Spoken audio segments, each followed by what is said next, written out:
When you see the end of an era, what would you expect to see? Well, if you were to go to the book of Ezekiel, you'll find that the end of an era is characterized by God bringing the world to understand a particular phrase. Let me just go through in brief the story of Ezekiel for you, and we'll pick out this phrase as we go. First of all, in Ezekiel 1 to 11, the accusations are brought against Israel, and God condemns his own people in the judgment on Israel in Ezekiel chapter 12 to 24. We then have the section that we're going to dwell on for a little while here, which is the judgment on the nations, Ezekiel 25 to 32. And the Watchman looks out on all these things. There's been a judgment on Israel for its wickedness, and now there's a judgment on the nations for their wickedness. Then in Ezekiel 33, we have the fall of Jerusalem itself, followed by the famous chapters about the restoration of Israel with the Valley of Dry Bones that we know so well. And then the chapters that you're expecting to hear about in a night like this, Ezekiel 38 and 39, about Armageddon. And finally, Ezekiel 40 to 48, the New World Order that's going to be established. What I'd like to dwell on tonight is just those chapters in the middle where we talk about the judgment on the nations. Because as a watchman, we should be watching the events around us and realizing that the world is about to come to an end. What is it that characterizes the end of an era and the end of an age for us? And the answer is that God has to bring those nations to their knees and demonstrate to them that their gods are nothing. I want you to just look with me at the end of these two nations here, and you'll find the fall of the nations is characterized by God saying a particular phrase over and over and over again. Just take this section for an example. In the fall of Tyre, in chapter 26, verse 6, we have the expression, and her daughters which are in the field shall be slain with the sword, and they shall know that I am Yahweh. In chapter 28 and verse 22, thus saith Yahweh Elohim, behold, I am against thee, O Zidon, and I will be glorified in the midst of thee, and they shall know that I am Yahweh when I shall have executed judgments in her, and shall be sanctified in her. Again in verse 23, and I'll send her pestilence and blood in her streets, and the wounded shall be judged in the midst of her by the sword upon her on every side, and they shall know that I am Yahweh. Again, we have it at the end of verse 24, that despise them, and they shall know that I am Yahweh. Again in verse 26, and they shall know that I am Yahweh. It's incredibly repeated in the fall of Tyre. Why is this the case? We go on to look at the same scenario in the fall of Egypt. You can see in chapter 29 of Ezekiel and verse 6, and all the inhabitants of Egypt shall know that I am Yahweh, because I have made the staff a reed to the house of Israel. Chapter 29, let's go right through to the end of the time of Egypt, and you can see, I will make the land of Egypt desolate, and the country shall be destitute of that whereof it was full, and I will smite them that dwell therein, that they shall know that I am Yahweh.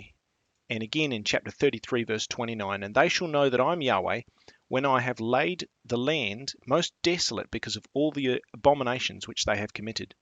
Why is it that this phrase gets repeated so often? What is the point that is being driven at? Well, the answer is that all the different things that those nations trusted in, all their gods, all the things that they placed their confidence in, have to be brought to nothing. And when they're brought to nothing, the conclusion that the world is drawn to is that those things are nothing compared to the real God, the God of Israel. And they come to know Yahweh, that he is God. And that's the conclusion at the end of the fall of all the different nations. Now, why should that be any different later on in the book of Ezekiel when we have the complete fall of the kingdom of men in the time of Armageddon? And the answer is, it's exactly the same. Now, what we find when we look in more detail at the fall of the different great kingdoms of this world is that there was a complete destruction of the gods that they placed their trust in. Take, for example, you're probably familiar with the story of the 10 plagues in Egypt, where the different gods were targeted by the different plagues that came upon them to show that they were nothing. Harpy was the god of the Nile, and the Nile was turned to blood. Hecate is the goddess of fertility and the water goddess. Geb is the earth god. Khepri is the creation and rebirth god, and so on, down the list. And each of the gods are targeted in turn to show that they are nothing. When the plagues of Yahweh come upon the land of Egypt and destroy the nation of Egypt, there's nothing that those gods can do to stop him. What about with the fall of Babylon? Well, interestingly, also in the fall of Babylon, the gods of the different metals are recorded. Now, if you'll turn to Daniel chapter 5, you'll see where in Belshazzar's feast, the pride of the nation had to be humbled. You can see in front of us, I didn't realize this, but the different gods of Babylon were symbolized by the different metals as well as the different stars or heavenly bodies. And you can see in Daniel chapter 5, and thou, son, O Belshazzar, hast not humbled thine heart, though thou knewest all this, but hast lifted up thyself against the Lord of heaven, and they brought forth the vessels of his house before thee, and thou and thy lords and thy wives and thy concubines drank wine in them, and thou praised gods of silver and gold and brass and iron and wood and stone, which see not, nor hear, nor know, and the God in whose hand thy breath is, and whose are all thy ways, hast thou not glorified. Then was the part of the hand sent from him, and the writing was written.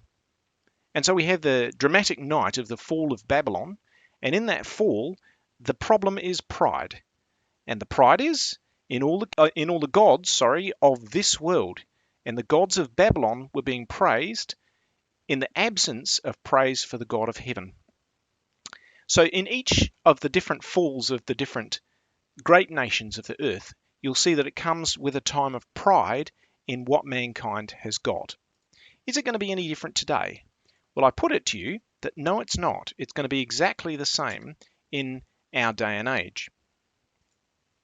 We haven't got time to consider all the gods of this world, but I would have to say that there are several gods of this world which stand out above others and are noticeable.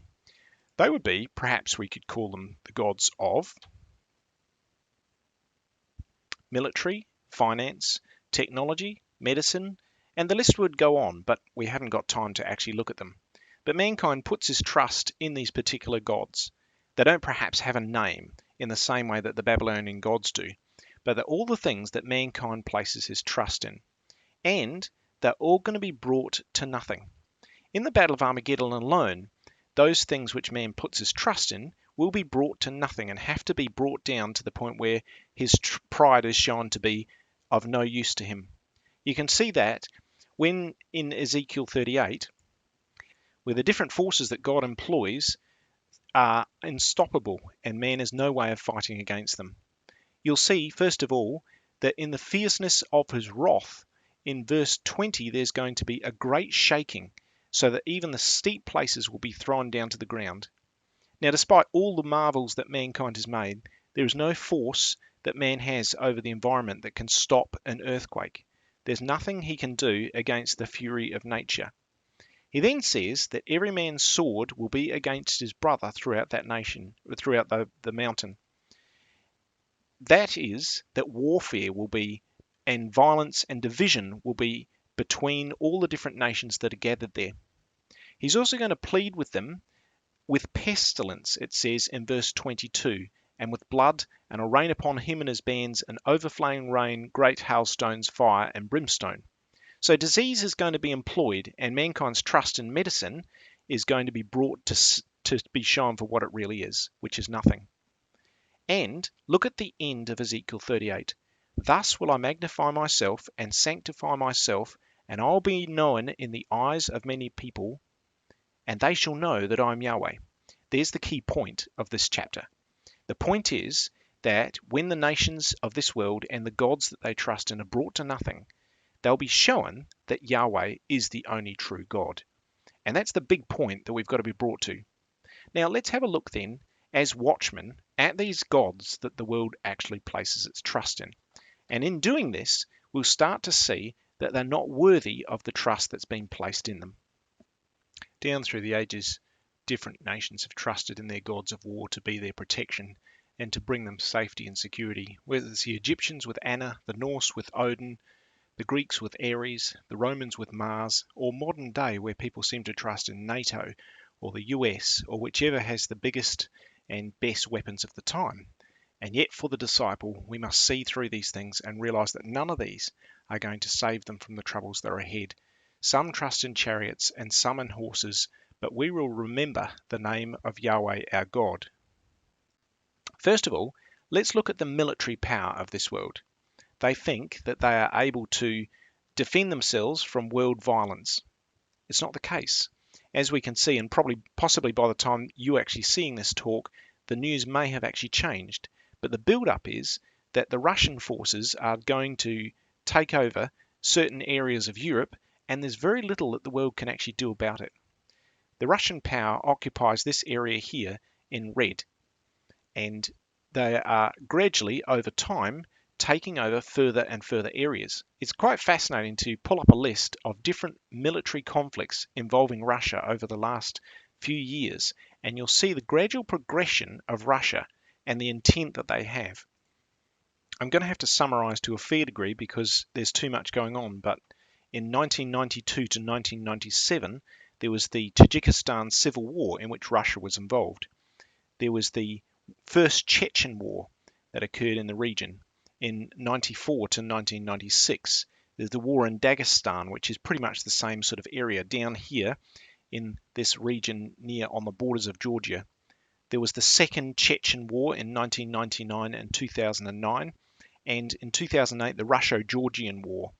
There's the insurgents in the Caucasus in 2009 and 2017, which took some of these regions here through which they couldn't penetrate this mountain range, and they captured some of the pathways through it.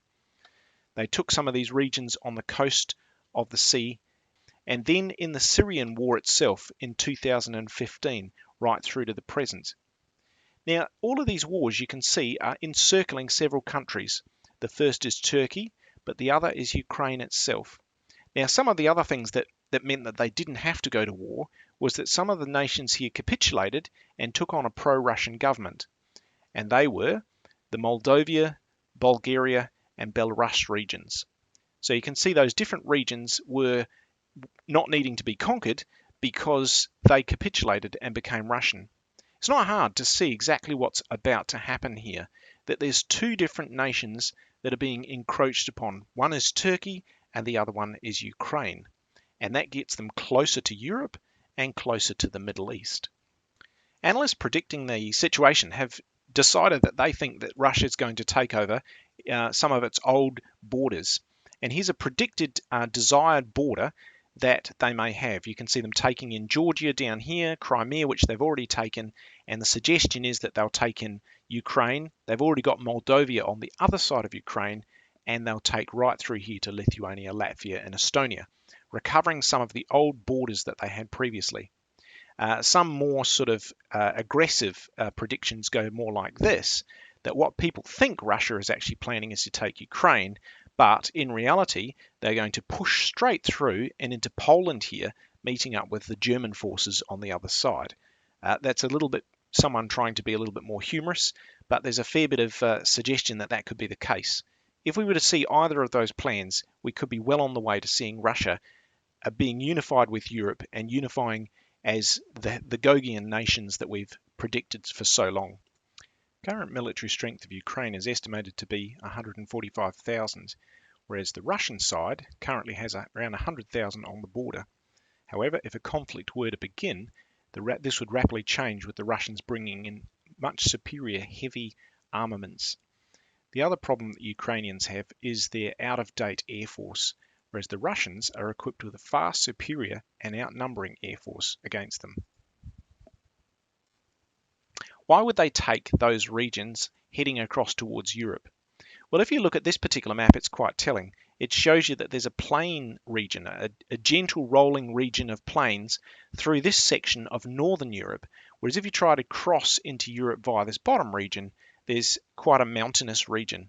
And this particular map is quite helpful to understand why it is that they want Ukraine here in the middle and some of these countries through here in order to get access to Europe itself. What is the prize that Russia's actually aiming for militarily? We could talk a lot about Russia and its movements, its troop build-ups, but here is the prize that they're actually looking for. And I think this is clearly revealed by the Belt and Road program that has been suggested by the Russians and the Chinese. The idea comes in two parts. If you're not familiar with it, it's quite telling as to tell us what it is that Russia is actually aiming to do. The road part of the project is a deceptive name because what it is a sea-based route that goes from China all the way through South Asia, Africa, up through the Suez Canal, through Athens and up here into Europe. And the idea is to organise a trade route by sea through that pathway to bring trade from Europe all the way through Africa, Asia, and all the way to China. But the route is two parts. The part you can see there called the road is actually by sea. The other part is called the belt, and it's designed to be across land. And this is an incredibly challenging project that they're trying to take on here. But I think what's fascinating is that this particular project highlights what Russia and China intend to do with the Middle East. They intend to tie up all these different nations in their project. So it's suggested that if they succeed, they'll have a slice which includes 30% of the gross domestic product of the entire planet. They'll have 62% of the entire world's population involved in this trade route, and they'll tie up 75% of the world's known energy reserves in this particular trade route. They basically will have a world monopoly. But what's it reliant on? Well, there's a very interesting little part of this diagram that you might want to look at fairly closely. And that's this bit here. You can see that it requires them to take this region of Turkey or gain enough control over that particular region there, and of course this region here of the Suez Canal. Russia may be required to go in and actually take them. If I can put it simply, the god of military that this world worships and believes in, the god that they think will save them from future troubles in this world, is severely flawed, because the god of military is divided. Mankind does not love each other that much. And when it comes to money, the Russians and their allies will be ready to take over the world and take a full monopoly of it, heading across and grabbing control in Europe and down into the Middle East. And what we can see from their direction that they're taking in some of these military maneuvers is that this is what they are planning. It's only a matter of time before they take it on. What about the god of wealth? Let's shift for a moment to considering the god of wealth and what mankind's plans are there. Is it flawed or isn't it? Can we trust in mankind's wealth? Down through time, mankind has trusted in the gods of wealth. It could be Hejord, the Norse god, Tyche, the Greek god, Mercury, the Roman god. All of them gave them trust in their wealth that they could be reliant on. But for the disciple, this should not be the case. 1 Timothy 6:10. For the love of money is the root of all evil, which while some coveted after, they have erred from the faith and pierced themselves with many sorrows. But thou, O man of God, flee these things and follow after righteousness, godliness, faith, love, patience, and mercy. These are things that the Watchman should be looking at in these last days and ensuring that we fix our hope on the things which are above. Well, what we're seeing is that over the last few years, wealth has been gradually increasing. And man has become addicted to it. He wants to continually have a growth in wealth. Whether you're a rich country or a poor developing country, you've got to keep that graph on an upward curve in order to be growing and sustaining yourself. The problem is the world's become so addicted to this that they can't give up the idea of growth. Imagine if your property value went down in the next few years. It would be pretty hard to take. But in order to sustain this growth, they've had to do some fairly bad tricks. What I want to consider is what happens when people actually decide that they're going to force the economy to continue to grow endlessly. There's been 5 fascinating cases in history where nations have tried to continue to force their growth despite the fact that that's foolish. Germany, Greece, Hungary, Yugoslavia, and Zimbabwe. Now, the graphs that you're seeing on your screen are not increases in inflation or inflation of the dollar on a yearly basis. They're on a daily basis. This is the peak of inflation that their currency actually rose to. Let me explain. When you have a currency, the dollar that you have is worth so much, say 1 loaf of bread. If the currency gets printed, in other words, the government prints more and more of that currency, the value of each of those dollars gets less and less. For every new set of dollars doubling that you have, the dollar is worth half as much. So it's worth half a loaf of bread. Now the problem is, the value of a currency depends a lot on whether people trust in it and people actually want that currency. If people realise that the government's printed far too many of a particular currency, the value of it goes down. And eventually you hit what's called hyperinflation, where the amount of money you need per day to buy the same quantity of food or any other product goes up and up. The graphs we have here are of hyperinflation. Hyperinflation is when a government makes a mistake and they print too much money. And when they print the money, the value of that money decreases. What you're seeing is the 5 greatest cases of hyperinflation. Why does hyperinflation occur, and what is hyperinflation? Hyperinflation is a term that describes rapid or excessive, out of control, general price rise. When you print too much money, you can trigger this scenario where the price of everything rises out of control. The figures you can see on the screen are not the increase in percentage of price rise per year, but the price rise per day in the peak of these particular hyperinflations. As you can see, the greatest of these was Hungary, where the value of the product increased by 207% per day. The problem with that is your money can't buy anything by the end of the week. Why would this be a concern to the world today? Why is their money threatened? Well, one of the key reasons for hyperinflation, among others, is that people get greedy. And they continue to want to have growth end on end. Year after year, they want to have continued growth. And in order to achieve it, they can't cope with the necessary downturns that economies must take. The corrections they can't handle. So they decide instead to overcome those corrections by printing money. Now, this has been done in the past. In the case of the German economy, famously, the government printed money to overcome their economic problems. In America, this hasn't just happened on a small scale, it's happened on an epic scale. Back in the financial crisis days of 2008 and 2010, the government printed money to bail out the banks. And the result of that was that the industries realized that they could continue to bet on those banks regardless, because the government would continue to prop them up. The problem is the way they're propping them up is by printing money. Now here's the scary point in this graph. Since 2020, almost 80% of the US currency in existence has been printed. Let me say that again and let it sink in. 80% of the money going around in hands in the United States, the world's largest economy, has been printed since 2020. The government, in order to overcome the problems of COVID and the potential for America faltering, have printed money frantically, so much so that they flooded their economy with printed money. Analysts indicate that this is a recipe for disaster. It's being greedy and it's got to come home to roost at some point. Considering that reserve banks around the world use the US currency 60% or more of the time as the reserve currency of choice, this is a pretty serious thing for world economies and could see a global collapse. Just how greedy has the world actually become? Take a little look at this graph here. This shows the change in debt to GDP, that's gross domestic product. That means what's the change in the amount of debt you have compared to the amount of money that you're earning per year.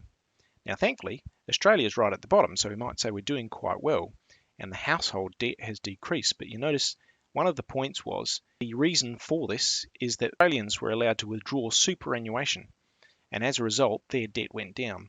But even still, the debt of the total of the country is well over 10%, and most of these strong economies have increased the amount of debt just in this last year from quarter 4 2019 to quarter 3 2020 by a massive amount. So greed is prevalent throughout the world. The god of greed, the god of money, still exists, and men are putting their trust in it. The next God I'd like to speak about is the God of technology, the God of science. Mankind's placing his trust in this to an enormous degree, and yet he doesn't realize what this is actually doing to him and how he cannot put his trust in this and must put his trust in the only true God. When we think about the gods of technology, they've also been around for a long time. The Egyptians had Ptah, the Norse had Hephaestus, the Greeks had Hermes, the Romans had Vulcan. But our generation have many, many organizations and companies that have built themselves on and around technology, medicine, and science. We think we're going to save the world with this. Men put their trust in it to make them smarter and to solve the problems of the race. However, God says that he is the one with all the power. Hebrews chapter 1 verse 10. And thou, Lord, in the beginning hast laid the foundation of the earth, and the heavens are the work of thine hands. They shall perish, but thou remainest, and they shall be changed, but thou art the same. The lesson for the Watchman is that we need to be people who don't put our trust in technology, because technology is not as good as it looks, and it's all going to quickly come to an end. Instead, we put our trust in the God of truth. The widespread use and reliance on the internet and social media has rapidly caused several changes in the world over recent years. There's been a decline in mental health. There's been a new generation of political polarization within countries where there's a separation into different viewpoints. It's dividing the world. It's making the world more unhappy. How does it work? Well, clever AI, or artificial intelligence, is identifying and predicting our mood, and gradually by doing that, it can subtly change our behavior to serve the interests of advertisers and various political campaigners, or the social media platforms itself even. So even the amount of time that you spend scrolling over a particular item can be measured by the social media platforms' computers and calculate how to change your mood and how to make you more willing to take up a particular product or a particular cause that they've been paid to advertise to you. Just to illustrate this in some small catchy ideas, the number of countries with political disinformation campaigns on social media doubled in the past 2 years, according to the New York Times. 64% of people who join extremist groups on Facebook did so because the algorithms steered them there. That's an internal Facebook report in 2018. How does this actually work? What's actually happening to the minds of men? The answer is that the internet is showing us, each individual amongst us, a different set of pieces of information, a different set of news, depending on how we interact with it. So depending on what you look at and how long you look at it and what you do with the information on your device and on your computer, you'll get a different reality, a different set of facts presented to you. Just have a look at this. So this is the examination of looking at Googling the same phrase in different states in America or in Australia.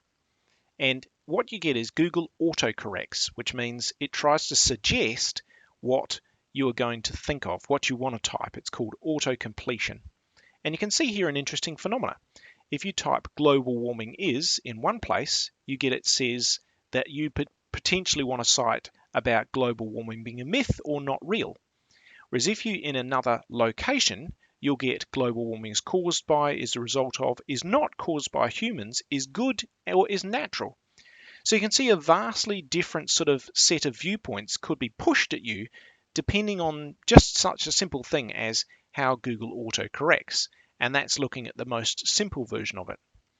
What a lot of people don't realize is that their news is coming from the social networks and from the search engines themselves.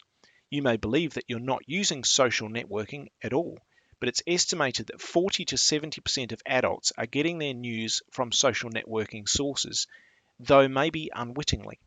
Much of the newspapers, radio, and news websites are actually gaining their news through the filter of a social networking platform. It's coming across in the traditional media to a point where you don't actually understand that what you're having in information has come straight from the social media itself. What are the outcomes of this? Well, the outcomes are that people become more anxious. It makes sense that the news which spreads the fastest is bad news. It's been shown that fake news, and particularly bad fake news, spreads 6 times faster on Twitter than actual news articles. It gets shared, it gets viewed, it gets referred to by people much faster. Now, the computers that control the way the internet is being presented to us don't know the difference between truth and lies. So it simply presents the most popular news to you first. What this is doing is it's increasing the polarization in opinions within countries. People are more likely to hate each other and get completely opposite viewpoints because they're being fed different versions of reality. Just have a look with me at this moving graph here of the polarization within America of the two main political views, the Democrat and the Republican. And you can see there's the center of those two political parties, the center of those who vote mainstream for those, is getting wider at about 2011.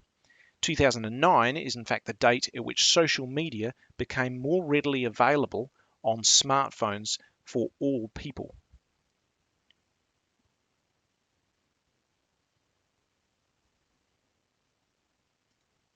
Perhaps one of the most frightening results of this is how it's changing a whole generation.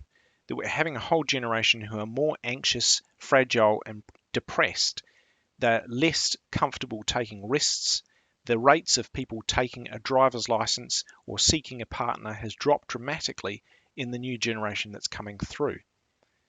There's a 5,000 person study that found that the highest rates of social media use correlated with a self-reported decline in mental and physical health and life satisfaction in 2017.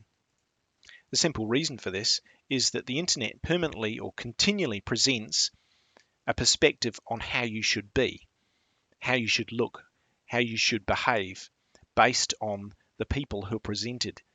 However, those presentations are fake, and people become nervous and depressed because they don't fit the pattern that they see in the media.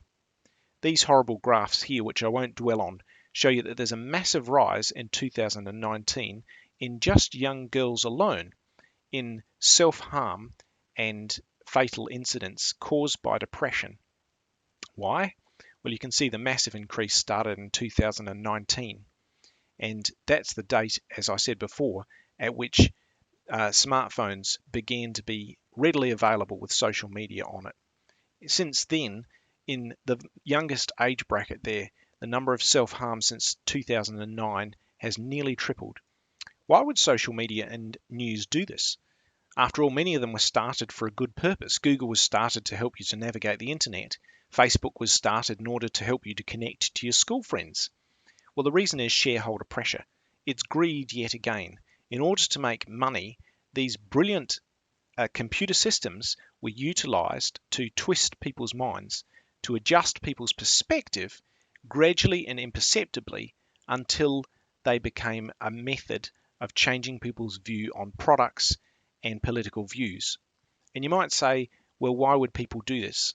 The answer is, it's made those tech industries the richest industries in the history of humankind. If you look up the 5 largest industries in the world, the largest and richest industries in the world, you'll find that they are Google, Amazon, Apple, Facebook, and Saudi Arabian oil. What is happening is the world has started to trade in a market known as trading in human futures. They're trading in the minds of men. There's only 2 industries that call their consumers users. They are software producers and drug producers. I'm sure I don't need to remind you of the words of our Lord in Luke 21. And there shall be signs in the sun and the moon and the stars, and upon the earth distress of nations with perplexity, the sea and the waves roaring, men's hearts failing them for fear, and looking after the things that are coming upon the earth, and the powers of heaven will be shaken. There's 2 interesting words in that verse. One is distress, and the other is perplexity. They're a fascinating idea in the Greek, and even though I'm perhaps picking and cherry-picking particular meanings out of those, what you can see is that they mean a constriction of the way, an increasing constriction of the way. It's like a funnel. The further you go into this situation, the tighter it gets. and the other word means with no way back. And that's how the world is finding itself. With misinformation being more popular than real information, humanity is becoming more and more distressed and has no way back. But this should not be the way of the disciple. The disciple needs to step aside from this.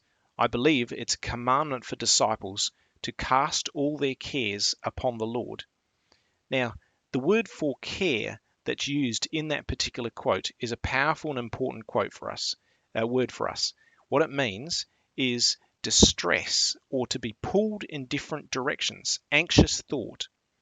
Now, the important quote for us to remember when it comes to the words of Christ for Watchman, for last days, is the one that's given to us in Luke 21. Take heed to yourselves, lest at any time your hearts should be overcharged with surfeiting and drunkenness, and the cares of this life, and that day come upon you unawares. The reason of this quote is important cannot be overstated, because it is a quote directly spoken from Christ to us in the last days. There are many quotes spoken to people of different generations and different ages, but this one is to us. And we need to analyze it quite carefully to see what our Lord has in mind for us as disciples. Let's look closely at those words. To be overcharged. It means to weigh down, to overstretch one's abilities, resources, and time.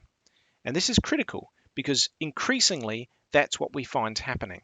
As we say that we are the technological age that have more free time on our hands, we actually feel that we have less and less. And our time and energy is being sapped away, often by the things of this world.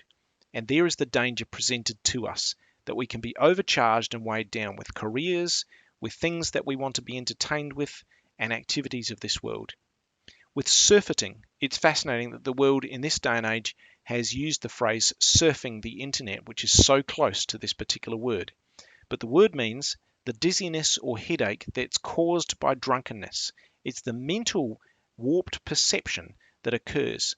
And many of us have felt this from time to time when there's so much going on and so much in the news and so much information that you don't know whether you can believe or not, that your mind becomes muddled.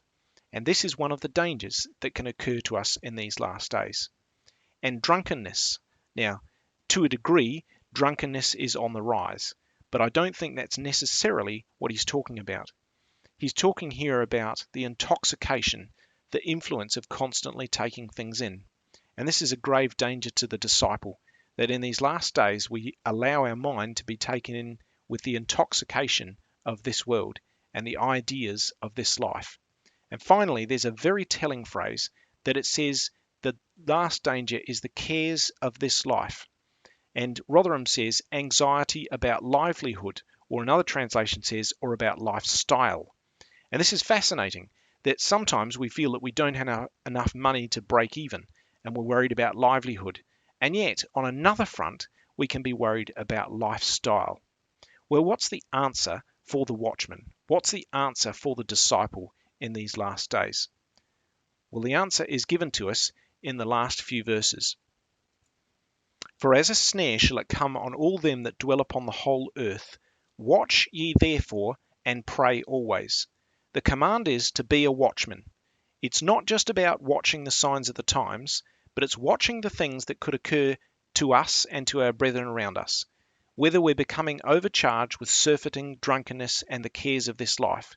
That's the context of the particular verse.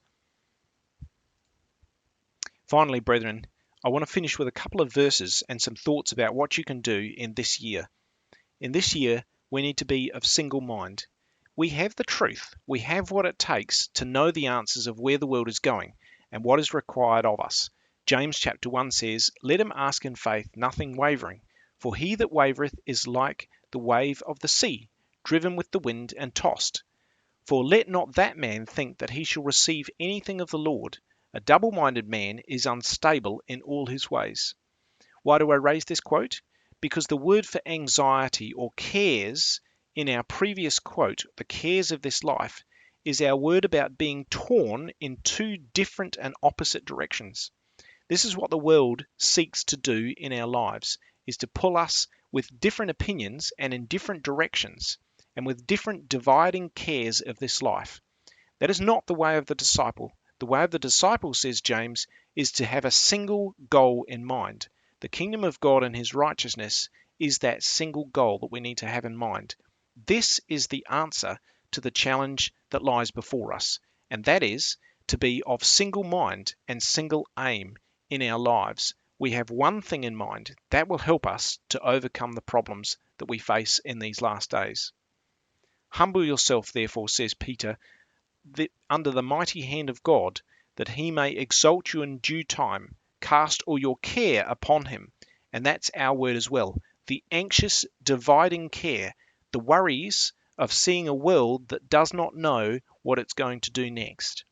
For he careth for you. Be sober, vigilant, because your adversary the devil is a roaring lion, walketh about, seeking whom he may devour, whom ye resist steadfastly in the faith.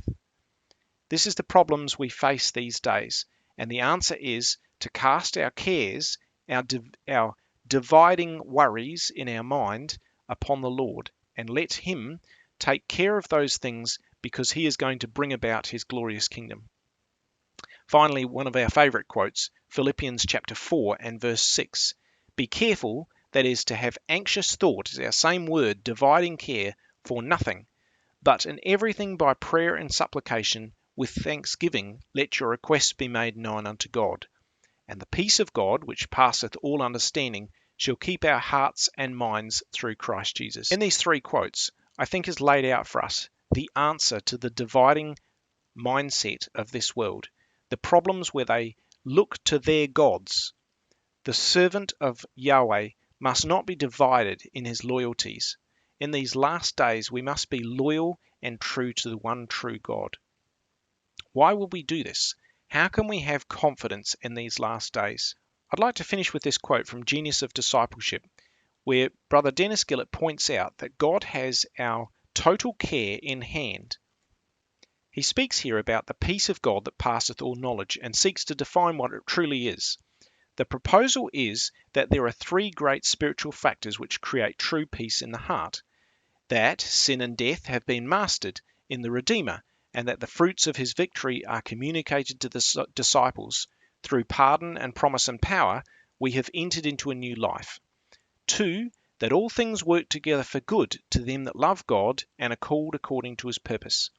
That to be where God wants us to be is the best place of all, even though for the time being it may be a place of hardship and difficulty. The best is yet to be. The future has begun, but its realization is coming. The masterpiece of the gospel, the kingdom of God, is soon to transform the children of the world.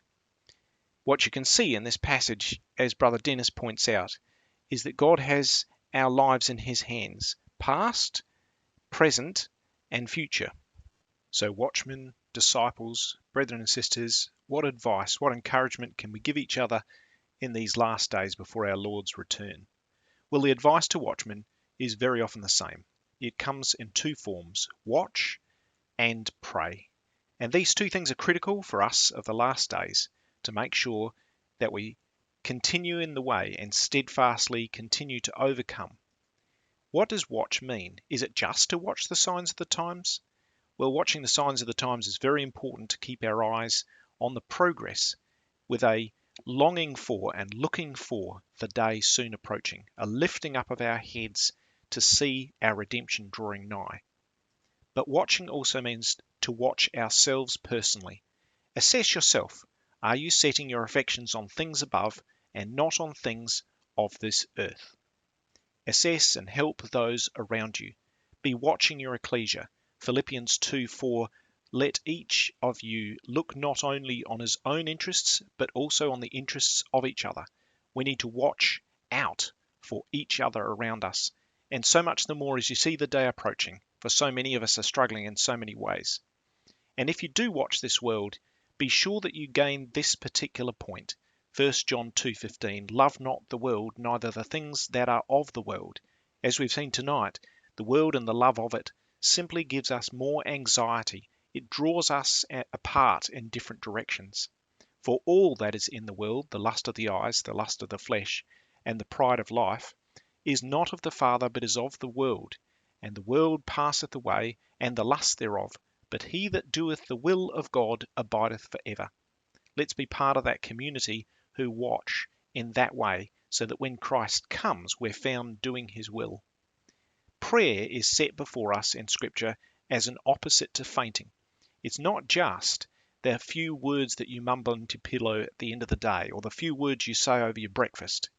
Prayer is set before us as the opposite to fainting. Let's finish with Brother Dennis Gillett explaining how he views it. Dennis Gillett in Genius of Discipleship, page 58. If fainting means the dimming of vision, then prayer is seeing the distant boundary in bright clearness, horizon by faith. If fainting means to feel life ebbing away, then prayer is to be conscious of life becoming full and free and faithful. If fainting is weakness, then prayer is strength. If fainting is to be weary and without vigor, then prayer is to be confident and inspired. Measured by Isaiah, prayer is mounting up with wings as eagles. It is running and not being weary. It is walking and not fainting. Instead of disappointment, it is joy. Instead of fear, there is tranquility. And I think Brother Dennis understood what we've talked about tonight, about anxiety that the world brings on us. Prayer, he says, instead of anxiety, is peace.